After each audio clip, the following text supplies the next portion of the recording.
La viabilité hivernale, c'est avoir une surveillance accrue des routes pour pouvoir intervenir assez rapidement et dans des bonnes conditions avec les bons matériels pour pouvoir rendre la route aux usagers le plus sécuritaire possible.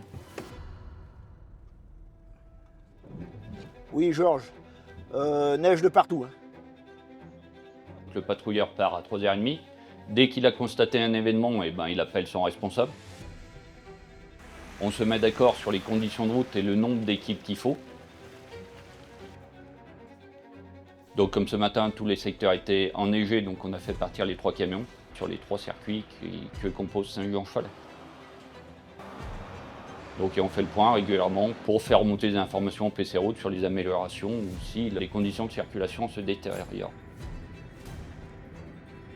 Sur le département complet, on a 3400 km de route et en quantité de sel, c'est 12 000 tonnes.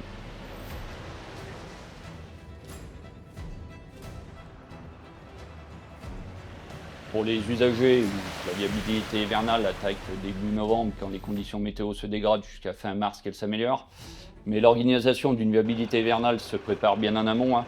Dès le mois de septembre, on prépare les plannings, on prend les rendez-vous pour monter et faire les réparations sur les camions pour qu'ils puissent être opérationnels le plus tôt possible, équiper les saleuses, faire les essais, les étalonnages s'il faut.